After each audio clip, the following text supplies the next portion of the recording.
Hello students, प्यारे बच्चों, स्वागत है आप सबका विद्या दर्शन पाठशाला के ऑनलाइन यूट्यूब मंच पर। मेरा नाम रवि वर्मा।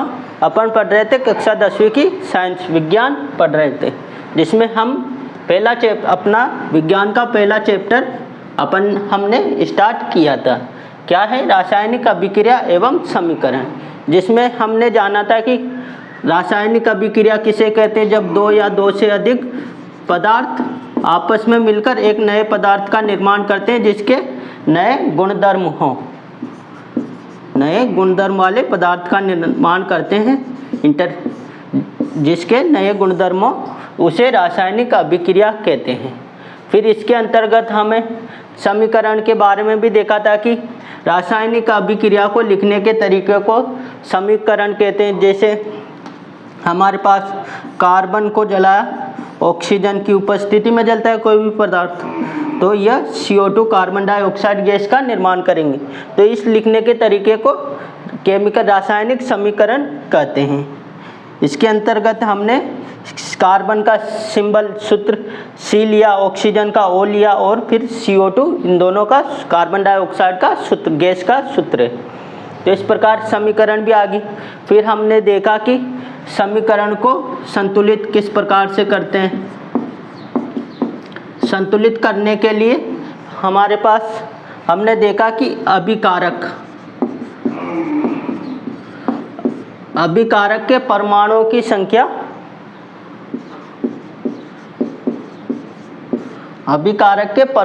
की संख्या उत्पाद के परमाणुओं की संख्या के बराबर आ जाए। उत्पाद के परमाणु की संख्या के बराबर आ जाए, इसे ही हमने संतुलित समीकरण माना। मतलब बाई वाली साइड, बाई ओर की तरफ तो क्या लिखते हैं? अभिकारक लिखते हैं। अभिकारक मतलब जो रासायनिक अभिक्रिया में भाग लेते हैं और उत्पाद का निर्माण करते हैं, और यह बाई समीकरण में बाई ओर लिखते हैं। और दूसरी तरफ यह दाया वाला हिस्सा, तो दोनों के परमाणुओं के नंबर संख्या समान आ जाए, इस प्रकार से संतुलित कर देंगे इसको। फिर उसके बाद हमने देखा कि रासायनिक अभिक्रिया के प्रकार। रासायनिक अभिक्रिया हमारे पास मुख्यतः 4 प्रकार की आई थी, जिसमें हमने देखा कि एक तो हो गया था संयोजन अभिक्रिया। क्या था? संयोजन अभिक्रिया।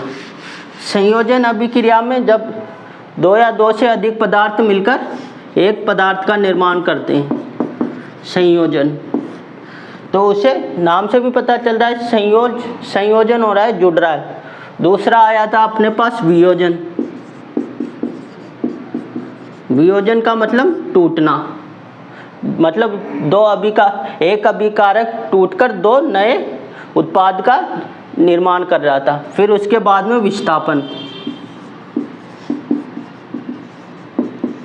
विस्थापन में मतलब एक पदार्थ का अपनी जगह से विस्थापित होकर, एक अभिकारक का विस्थापित होकर दूसरे अभिकारक की तरफ चल जाना। और फिर इसके बाद में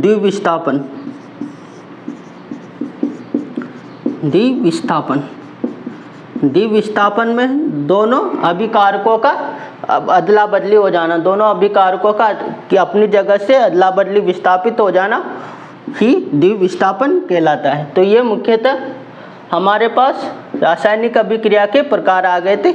अगर आपने वो वीडियो नहीं देखी तो उसको ज़रूर देखें।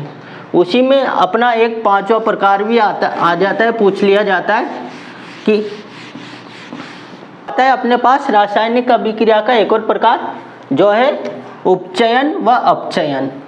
उपचयन व अपचयन, इंग्लिश में बोलेंगे उपचयन को तो बोल देंगे हम ऑक्सीडेशन रिएक्शन, व अपचयन को बोलेंगे हम रिडक्शन रिएक्शन। मतलब यह अभिक्रिया नाम उपचयन, मतलब इसमें कुछ ना कुछ जुड़ रहा होगा या कुछ ना कुछ घट रहा होगा, इसके आधार पर इनका वर्गीकरण किया है।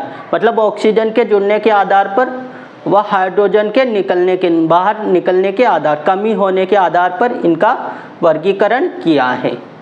तो पहला प्रकार देख लेते हैं, उपचयन अभिक्रिया। मतलब जब किसी रासायनिक अभिक्रिया में किसी पदार्थ में ऑक्सीजन की वृद्धि हो जाती है, ऑक्सीजन की वृद्धि होगी, कैसे होगी? ऑक्सीजन का जुड़ना। तो सीधा सा अपने पास है ऑक्सीजन की वृद्धि होना व हाइड्रोजन की कमी होना। मतलब ऐसी अभिक्रिया में जहाँ पर ऑक्सीजन की वृद्धि हो, ऑक्सीजन गैस की वृद्धि हो और हाइड्रोजन की कमी हो, तो यह अभिक्रिया उपचयन अभिक्रिया कहलाती है, ऑक्सीडेशन रिएक्शन कहलाती है। मतलब सीधी सी बात याद रखना आप, तो उपचयन में ऑक्सीजन की तो वृद्धि व हाइड्रोजन की कमी। उदाहरण के माध्यम से देख लेते हैं। जैसे मान लो हमने ले लिया कॉपर ले ली। कॉपर गैस को जब जलाएंगे तो किसकी उपस्थिति में जलता है? ऑक्सीजन की उपस्थिति में। तो यहाँ पर हमारे पास क्या बनेगा? किसका निर्माण होगा? कॉपर ऑक्साइड का, CuO। यही रहेगी अपने पास अभिक्रिया। तो हम क्या देख रहे हैं कि Cu कॉपर था, तो इसको जलाया तो कॉपर ऑक्साइड का निर्माण हो गया। तो मतलब हमारे पास क्या हो रहा है? कॉपर के साथ में ऑक्सीजन जुड़ रहा है। तो यहाँ पर हम क्या कह सकते हैं कि मतलब ऑक्सीजन की वृद्धि हो रही। तो यह अभिक्रिया कौन सी होगी? उपचयन। किस आधार पर लिखा? क्योंकि कॉपर में ऑक्सीजन जुड़ रहा है, कॉपर ऑक्साइड बन रहा है, तो यह अभिक्रिया उपचयन अभिक्रिया कहलाएगी। और यह कॉपर ऑक्साइड ब्लैक कलर का पदार्थ रहता है, नीचे बच जाता है।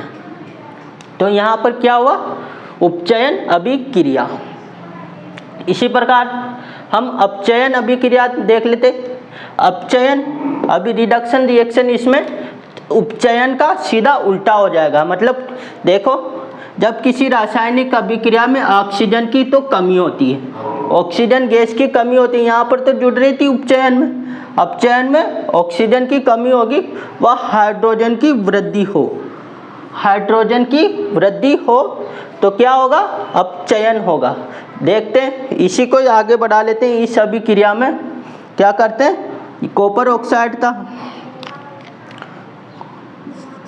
कॉपर ऑक्साइड में जब हम हाइड्रोजन गैस पास करेंगे, हाइड्रोजन गैस का पास करेंगे, तो हमारे पास किसका निर्माण होगा? एक तो होगा कॉपर का निर्माण होगा व जल का निर्माण होगा। क्या करेंगे? कॉपर ऑक्साइड में हाइड्रोजन गैस पास मिलाएंगे तो हमारे पास कॉपर बन जाएगा वापस वैसे का वैसा, और हाइड्रोजन गैस जल का निर्माण हो जाएगा।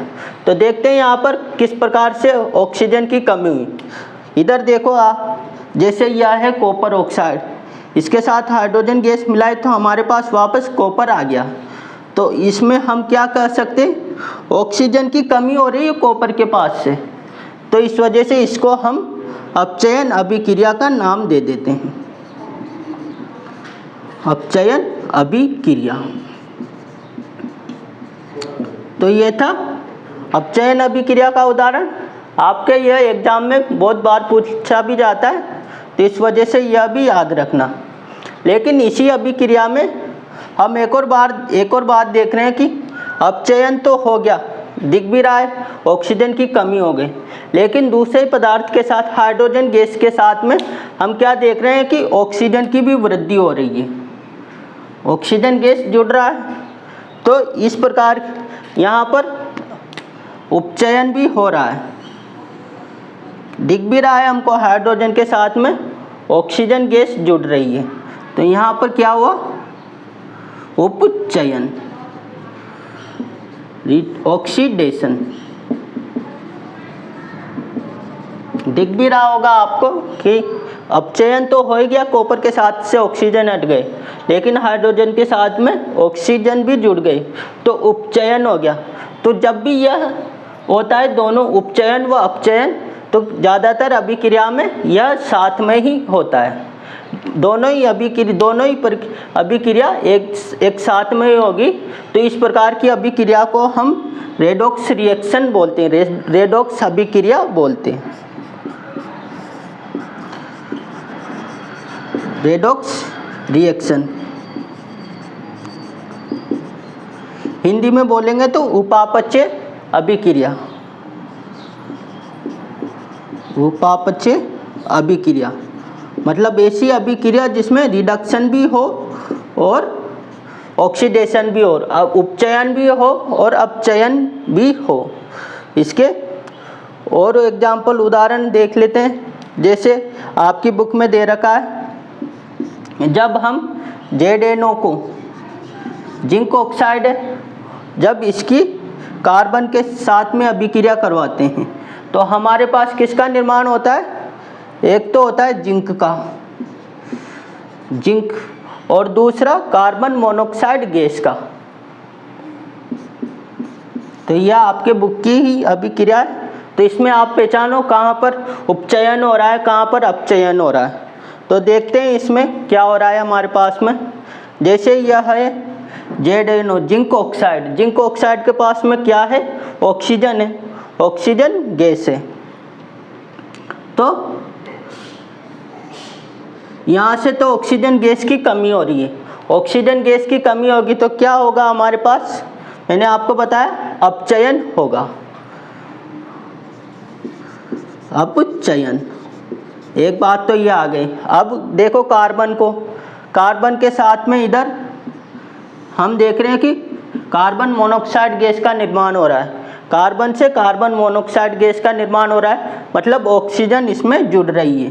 तो ऑक्सीजन जुड़ती है तो जब कौन सी अभिक्रिया होती है? उपचयन, उपचयन। तो दोनों हो रहे हैं, तो यह उपापचय अभिक्रिया का उदाहरण है, रेडॉक्स रिएक्शन का उदाहरण है। तो यह आपके समझ में आ गई होगी। एक दो बार और देख लेना, किताब में पढ़ना और अच्छे से समझ में आ जाएगी। और उदाहरण देख लेते हैं इसका। हम मैग्नीज ऑक्साइड में MnO2 में HCl के साथ अभिक्रिया करवाएंगे, हाइड्रोक्लोरिक एसिड के साथ HCl के साथ अभिक्रिया करवाएंगे तो हमारे पास क्या निर्माण, किसका निर्माण होगा? हमारे पास मैग्नीज क्लोराइड का निर्माण होगा MnCl2, और वाटर का, जल का निर्माण होगा H2O, और क्लोरीन का निर्माण होगा, क्लोरीन गैस का निर्माण होगा। तो यह तो रासायनिक अभिक्रिया आ गई। अब इसमें देखो, आप देखो अपने हिसाब से कि कहाँ पर हमारे पास में उपचयन हो रहा है और कहाँ पर अपचयन हो रहा है। इसको बैलेंसिंग करने के लिए, संतुलित करने के लिए 4 लगा दिए, आपकी किताब का ही उदाहरण है। तो देखो कहाँ पर ऑक्सीजन की कमी हो रही है, कहाँ पर हाइड्रोजन की कमी हो रही है, उस आधार पर इसको बताओ। तो देखो यहाँ पर अपने पास मैग्नीज ऑक्साइड, इसके साथ ऑक्सीजन है, लेकिन जैसे ही यह इधर गया MnCl2 के साथ में, तो क्या हो गया है? यहाँ पर ऑक्सीजन की कमी हो गई, ऑक्सीजन की कमी, O2 की कमी, O2 की कमी, ऑक्सीजन की कमी हुई तो कौन सी अभिक्रिया आ गई अपने पास? अपचयन, रिडक्शन। तो यहाँ पर लिख दो आप अपचयन। एक बात तो आ गई। और दूसरी, अब देखो यहाँ पर क्या है हमारे पास में? HCl, HCl। तो इस क्लोरीन के साथ में हम क्या देख रहे हैं? मैग्नीज आकर जुड़ गया, मैग्नीज आकर जुड़ गया। तो यहाँ पर क्या हो गया? हाइड्रोजन की कमी, हाइड्रोजन की कमी। मैंने दूसरा भी बताया तो ऑक्सीजन को ही नहीं देखना है, हाइड्रोजन को भी देखना है, इस वजह से यह उदाहरण लिया। हाइड्रोजन की कमी हो गई, तो हाइड्रोजन की कमी किस में हुई हमारे पास में? उपचयन में। मैंने लिख भी रखा है हाइड्रोजन की कमी हो, तो यहाँ पर हाइड्रोजन की कमी हो गई। किसके साथ में? बस हाइड्रोजन, क्लोरीन के साथ में। यह क्लोरीन, सीधी क्लोरीन गैस अपने पास सीधी बच गई और इसके साथ से हाइड्रोजन निकल गया। तो क्या हुआ? यह कौन सी अभिक्रिया हो गई? उपचयन अभिक्रिया, उपचयन अभिक्रिया। मतलब अपचयन भी हो रहा है, उपचयन भी हो रहा है। तो इस प्रकार से ये उपापचय अभिक्रिया का उदाहरण है, रेडॉक्स रिएक्शन का उदाहरण है। तो यह हमारे पास समाप्त होती है। एक और बात, इस उपचयन अभिक्रिया का एक और नाम है ऑक्सीकरण अभिक्रिया। कभी कभी किसी बुक में ऑक्सीकरण अभिक्रिया के नाम से भी आ जाती है, तो इसमें कंफ्यूज मत हो जाना। तो यही हमारी उपचयन व अपचयन दोनों अभिक्रियाएं समाप्त होती है। फिर एक और प्रकार की अभिक्रिया आती है, मतलब ऊष्मा का अवशोषण व ऊष्मा का उत्सर्जन करने के आधार पर ऊष्मा क्षेपी व ऊष्मा शोषी अभिक्रिया को विभाजित करते हैं, जो हम अगली स्लाइड में देखते हैं। ऊष्मा के उत्सर्जन व अवशोषण के आधार पर एक और प्रकार की अभिक्रिया आती है, जो है ऊष्मा क्षेपी अभिक्रिया, इंग्लिश में एक्सोथर्मिक रिएक्शन। इसके नाम से भी पता चले ऊष्मा क्षेपी, मतलब ऊष्मा का उत्सर्जन कर रही है।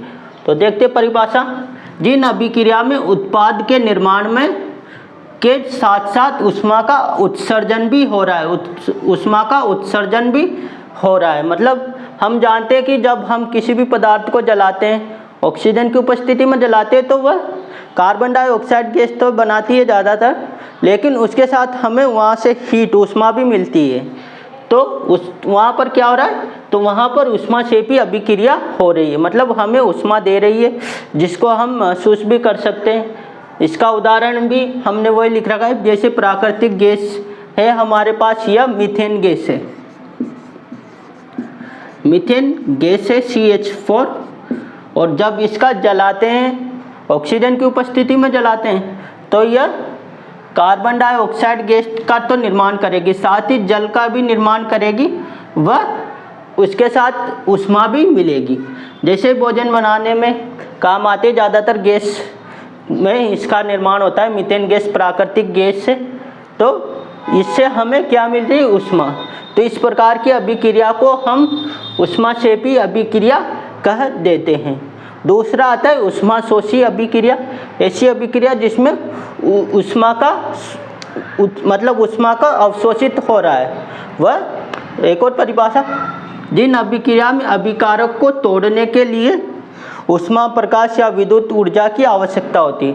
हम इतना भी जानते हैं, कोई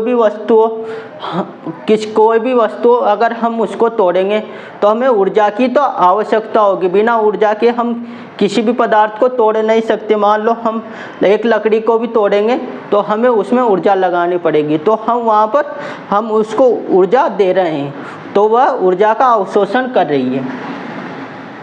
साथ ही एक और लाइन लिख सकते हैं, ऊर्जा का अवशोषण, ऊर्जा का अवशोषण हो रहा है। इसी प्रकार इसको ऊष्मा शोषी, इसका मतलब ही अवशोषण होता है, शोष रही है, अवशोषण कर रही है, तो ऊष्मा शोषी अभिक्रिया। और जब किसी भी अभिकारक, किसी भी पदार्थ को तोड़ने के लिए हम तो इतना तो जानते हैं कि बिना ऊर्जा के कोई भी पदार्थ नहीं टूटता है, उसी प्रकार यह आ जाती है। यह हम देख रहे हैं कि इसके अंतर्गत मैंने आपको वियोजन अभिक्रिया में पढ़ाया था भी सही, कि एक अभिकारक टूटकर दो उत्पाद में बदल जाता है। तो जितने भी वियोजन अभिक्रिया के उदाहरण हैं वह ऊष्मा शोषी अभिक्रिया के अंदर ही आ जाएंगे। उनको हमें ऊष्मा, प्रकाश व विद्युत देने की आवश्यकता होगी, सही। मैंने 2-3 उदाहरण देकर बताया था भी सही। तो देख लेते हैं इसका उदाहरण। यह है हमारे पास कैल्शियम कार्बोनेट। जब इसको हम ऊष्मा देंगे तो यह कैल्शियम ऑक्साइड में तो टूट जाएगा और साथ ही कार्बन डाइऑक्साइड गैस में भी टूट जाएगा। तो इसी प्रकार यह ऊष्मा शोषी अभिक्रिया है। आपको समझ में भी आ गई होगी, आप इनका नोट्स बना लेना। अब एक और अपना बहुत इम्पोर्टेंट टॉपिक आता है, संचारण व विकृत गंधिता। देखते हैं अगली स्लाइड में। आता है संचारण, मतलब आप जानते होंगे कि आपने देखा होगा कि लोहा तो सबने देखा होगा, लोहे पर क्या होता है, एक भूरी भूरी परत चढ़ी रहती है, जिसको हम जंग का नाम देते हैं। तो वह जंग ही अपना संचारण कहलाती है। इसमें क्या होता है, जब कोई धातु आर्द्रता, नमी के मौसम में ही ज़्यादातर जंग लगता है। जैसे हमारे बाथरूम के दरवाजे लोहे के बने हो तो उसमें वहाँ पर ज़्यादा जंग लगा रहता है।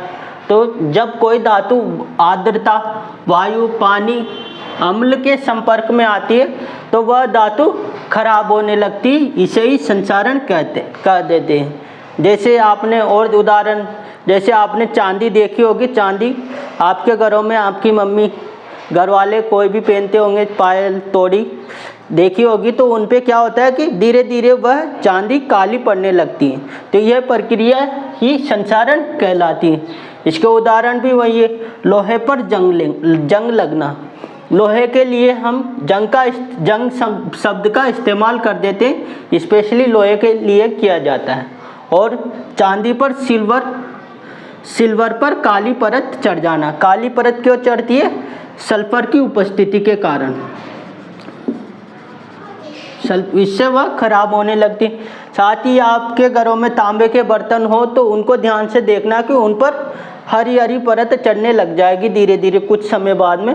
तो यह भी संसारण का उदाहरण है। मतलब जब कोई धातु आर्द्रता, वायु, पानी के संपर्क में आती है तो वह धातु खराब होने लगती है। इसे ही हम संसारण कह देते हैं इंग्लिश में, और बोलेंगे तो कोरोजन। तो यह हमारे पास बहुत समस्या आती है कि लोहे को कैसे बचाया जाए, इन धातुओं को कैसे बचाया जाए। तो इसके बचाव में अपने पास तरीका है कि आपने देखा होगा लोहे के दरवाजे पर अक्सर पेंट करवा देते हैं। पेंट क्यों करवाते हैं? ताकि एक तो वह जंग से बचा रहे। हम आजकल तक तो यही जानते थे कि भाई सुंदर वह अच्छा दिखे, इस वजह से पेंट करवाते हैं। लेकिन जंग से बचाने के लिए भी उन पर पेंट करवाते हैं, पेंट कलर करवा देते हैं। और ऑयल की परत चढ़ा दे, तेल की परत चढ़ा देते हैं, तेल लगा देते हैं लोहे पर, ताकि वह वायु के संपर्क में कम से कम आ सके। और ग्रीस का इस्तेमाल कर देते हैं। तो इस प्रकार से हम जंग से बच जाते हैं, ताकि हमारी धातु खराब नहीं हो। क्या क्या उपाय किया हमने? पेंट लगा दिया, कलर कर दिया भाई धातु पर, तेल लगा दिया, इससे भी वह पानी के वायु के संपर्क में नहीं आ सकेगा। वह ग्रीस का इस्तेमाल कर देते हैं। तो इस प्रकार से संसारण से बचा जा सकता है। इससे बड़ी बड़ी इमारतें भी ध्वस्त हो जाती है जंग के द्वारा, इस वजह से इसका इस्तेमाल करना पड़ता है। एक और अपना टॉपिक आता है, अंतिम टॉपिक है यह विकृत गंधिता। विकृत गंधिता इंग्लिश में बोलते हैं इसको रेनडेसिटी, रेनसीडीटी। आपने अपने कभी कभी बाज़ार की वस्तुएं खाए होंगे, जैसे आप चिप्स लाए होंगे, चिप्स का पैकेट आता है पूरा का पूरा, उसको खोलते हैं तो उसमें गैस निकलती है और चिप्स निकलते हैं। तो वह मान लो आपने 1-2 चिप्स खा लिए और उस चिप्स को पैकेट को रख दिया, तो उसमें क्या होने लग जाएगा, 1-2 दिन बाद में वह अपने आप ही खराब होने लग जाएगा, उसमें से बदबू आने लग जाएगी, तो वह खाने योग्य नहीं रह पाएगी। उसका कारण यही है कि उसको हम विकृत गंधिता का नाम दे देते हैं। तो क्या है यह इसकी परिभाषा? जब वसा युक्त और तेलीय खाद्य पदार्थ रहता है, जब यह वायु के संपर्क में आती, हवा के संपर्क में आती है, तो वह उपचयित हो जाती है, वह जिसके कारण उनके स्वाद और गंध में परिवर्तन हो जाता है और वह खाने योग्य नहीं रहती, खाने योग्य नहीं रहती। अगर इसको उन पदार्थ को, मतलब इस कुछ खराब हुए पदार्थ को हम खा लेंगे तो हमारी तबीयत भी खराब हो सकती है। तो यह भी हमारे लिए बहुत बड़ी चुनौती रहती है कि खाने को किस प्रकार से बचाया जाए। इसी प्रकार जब चिप्स का पैकेट आता है तो उसमें बहुत सारी हवा भरी रहती है। हम जानते हैं कि वह हवा कौन सी होती है? वह होती है नाइट्रोजन गैस। नाइट्रोजन गैस एक प्रकार की ऑक्सीडाइजिंग गैस है, ऑक्सीकारक गैस है, जो उस खाने को खराब होने से बचाती है। जैसे ही वह नाइट्रोजन गैस फुला पैकेट आता है, बाहर निकलती है, तो फिर बाहर निकलती है तो वह खराब होने लग जाती है, क्योंकि जब तक वह नाइट्रोजन गैस के संपर्क में थी तो वह बची रही थी। तो इस प्रकार इससे बचा जा सकता है। आपने अचार भी देखा होगा, अचार को हम तेल में डुबो कर रखते हैं। तेल से जैसे मान लो हमारे कोई भी अचार के आम अगर मान लो बिना तेल के रहेगा तो वह भी खराब होने लगती है। तो इसको विकृत गंधिता बोल देते हैं। तेल से बचा जा सकता है, तो इस प्रकार इससे बचा जा सकता है। तो यह हमारा चैप्टर पूरा ख़त्म होता है। इसको 1-2 बार अच्छे से देखोगे तो आपको समझ में आ जाएगा। हमारे द्वारा आप इसके अपने हाथों से नोट्स बनाओगे तो यह आपके लिए और बेहतर होएगा।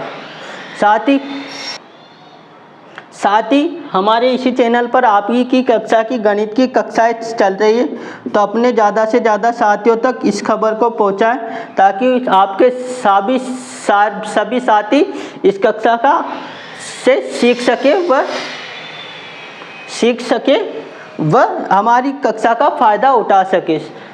तो आज की क्लास को हम यही समाप्त करते हैं। इस चैनल को लाइक, शेयर व सब्सक्राइब करें। वीडियो पसंद आई हो तो ज़्यादा से ज़्यादा साथियों तक पहुंचाएं। थैंक्स। जुड़े रहिए विद्यादर्शन पाठशाला से। मिलते हैं अगले पाठ में। साथ ही अगर आपको इस पाठ से संबंधित कोई भी आपका डाउट हो तो कमेंट बॉक्स में ज़रूर लिखें, मैं आपको उसका रिप्लाई करने की कोशिश करूँगा। साथ ही कोई भी डाउट हो, किसी भी प्रकार के आपके अभ्यास पीछे प्रश्न दे रखे हो, उससे संबंधित कोई डाउट हो तो कमेंट बॉक्स में ज़रूर लिखें, मैं आपका रिप्लाई करूँगा।